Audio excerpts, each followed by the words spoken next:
Hello friends, welcome to my channel. Hello Priya. இன்னைக்கு வீடியோல நம்ம என்ன பார்க்க போறோம்னு பாத்தீங்கன்னா சூப்பரான தால் கிரேவிங்க. இது ரொம்ப சிம்பிளா ஈஸியா செஞ்சிடலாங்க. பட் டேஸ்ட் பாத்தீங்கன்னா சூப்பரா இருக்குங்க. நம்ம சாப்பாடு, நான், சப்பாத்திக்கலாம் கூட இது வந்து தொட்டுட்டு சாப்பிடலாங்க. புரோட்டீன் கண்டென்ட் கம்மியா இருக்கிறவங்க, உடம்புல புரோட்டீன் அதிகமா சேர்த்துக்கணும்னு நினைக்கிறவங்க வீக்லி ஒன்ஸ் இது மாதிரி நீங்க ட்ரை பண்ணீங்கன்னா உங்களுக்கு ரொம்ப ஹெல்ப்ஃபுல்லா இருக்குங்க. இது ரொம்ப சிம்பிளான ரெசிபி தாங்க. ஆனா டேஸ்ட் வேற மாதிரி இருக்குங்க. ஸோ கண்டிப்பா ட்ரை பண்ணுங்க. வாங்க எப்படி செய்யறதுன்னு பார்த்துடலாம். இப்போ நான் ஒரு குக்கரில் ஒரு 100 கிராம் பருப்பு போட்டுக்கிட்டேங்க.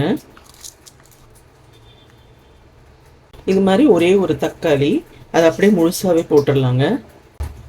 மஞ்சத்தூள் கொஞ்சம், ஒரு 1/4 ஸ்பூன் போட்டால் போதுங்க. இப்போ இதில் லைட்டாக நல்லெண்ணெய் கொஞ்சமாக சேர்த்துக்கலாங்க. சும்மா 1 ஸ்பூன் நல்லெண்ணெய் சேர்த்தா போதுங்க. பருப்பு மூழ்கிற அளவுக்கு தண்ணியை ஊற்றி நம்ம இப்போ அதை நல்லா வேக வைக்க போகிறோங்க.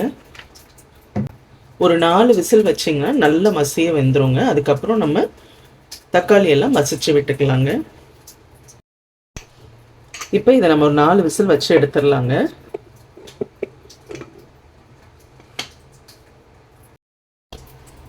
இப்போ பாருங்க, நான் ஒரு 4 விசில் வச்சு வேக வச்சு எடுத்துட்டேங்க. இப்போ நம்ம இதை நல்லா மசிச்சு விட்டுக்கலாங்க. ஆல்ரெடி நம்ம நல்லா வேக வச்சிட்டோம். 4 விசில் வச்சதுலேயே நல்லா வெந்துடும். இருந்தாலும் நீங்கள் இந்த மாதிரி மசிக்கிறதுல பருப்பு நல்ல டேஸ்ட்டாக இருக்குங்க. நம்ம தக்காளி முழுசாக போட்டோம் இல்லைங்களா, ஸோ அதையும் நல்லா மசிச்சு விட்டுறணும். பாருங்க, இதெல்லாம் நல்லா மசிச்சிட்டோன்னா பருப்பினோட ருசி வந்து உங்களுக்கு நல்லா இருக்குங்க. இப்போ இது ரொம்ப திக்காக இருக்கிறதுனால இதில் நம்ம கொஞ்சமாக தண்ணி ஆட் பண்ணிக்கலாங்க. ரொம்ப ஊற்றக்கூடாது. கொஞ்சமாக தண்ணி ஆட் பண்ணிவிட்டு இதை இப்படி நல்லா கிளறி விட்டுருங்க.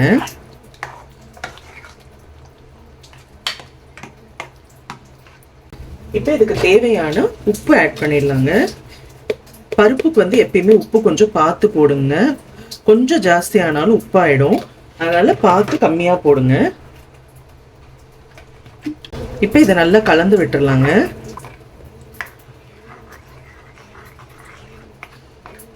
பார்த்தீங்கன்னா இப்போ இந்த கன்சிஸ்டன்சியில் இருக்கணுங்க. இப்படி இருந்தால் தான் நம்ம சாப்பாட்டில் ஊற்றி சாப்பிட்றதுக்கு நல்லாயிருக்கும். இப்போ இதை தாளித்து விட்டுறலாங்க. இப்போ நான் தாளிக்கிறதுக்கு ஒரு தட்கா வச்சுருக்கேங்க. அதில் கொஞ்சமாக எண்ணெய் விட்டுக்கலாம். எண்ணெய் சூடானதும் கொஞ்சமாக கடுகு போட்டுக்கலாங்க. இப்போ கடுகு பொரிஞ்சதும் கொஞ்சமாக கருவேப்பிலை போட்டுக்கோங்க. நான் வந்து இன்னைக்கு 3 காஞ்ச மிளகாவை கிள்ளி போடுறேங்க. நீங்கள் உங்கள் காரத்துக்கு ஏற்ற மாதிரி போட்டுக்கோங்க. இப்போ நான் கொஞ்சமாக பெரிய வெங்காயத்தை பொடியாக கட் பண்ணி வச்சுருக்கேங்க. இது மாதிரி வெங்காயம் போடுறதுனால பருப்பு நல்லா வாசமாக இருக்குங்க. கொஞ்சமாக பெரிய வெங்காயத்தை இது மாதிரி கட் பண்ணி போட்டுக்கோங்க. அது நல்லா வதக்கி விட்டுறலாங்க. இந்த மாதிரி போடுறதுனால நமக்கு நல்ல வாசமாக இருக்குங்க. பருப்பு சாப்பிடும் போதே அவ்வளோ மனமாக இருக்கும். அதனால தான் அந்த வெங்காயம் நம்ம ஆட் பண்ணுறோம். வெங்காயம் வேணான்னு நினைக்கிறவங்க அதை விட்டுறலாங்க, ஒன்றும் பிரச்சனை இல்லை. இது மட்டும் நீங்கள் தாளிச்சிங்கன்னா கூட ரொம்ப நல்லாயிருக்கும். வெங்காயத்தை நீங்கள் ஸ்கிப் பண்ணுற மாதிரி இருந்ததுன்னா கொஞ்சமாக ஜீரகம் போட்டு தாளிச்சுக்கோங்க. ஸோ அவ்வளோதாங்க, நம்ம இதை பருப்பில் ஆட் பண்ணிடலாம். இப்போ பாருங்கள், நம்ம ரெடி பண்ணி வச்சிருக்கிற பருப்பில் நம்ம தாளிப்பை அப்படியே ஆட் பண்ணிடலாங்க. அவ்வளோதாங்க, சூப்பரான பருப்பு குழம்பு ரெடிங்க. இது ரொம்ப நல்லா இருக்குங்க ருசி. பருப்பு பிடிக்காதவங்க கூட இதை விரும்பி சாப்பிடுவாங்கங்க. இப்போ லாஸ்ட்டாக நம்ம 1 ஸ்பூன் நெய் அப்படியே மேலே இப்படி ஊற்றி விட்டுருலாங்க. அவ்வளோதாங்க, சூப்பரான தால் கிரேவி ரெடிங்க. இது வந்து நீங்கள் டிஃபனுக்கெலாம் கூட நீங்கள் தொட்டு சாப்பிட்லாங்க. சப்பாத்தி, நானுக்கெலாம் கூட இந்த தால் கிரேவி ரொம்ப அட்டகாசமாக இருக்குங்க இதோட டேஸ்ட்டு.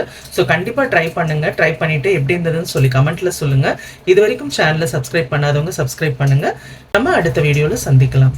டாடா, பாய்.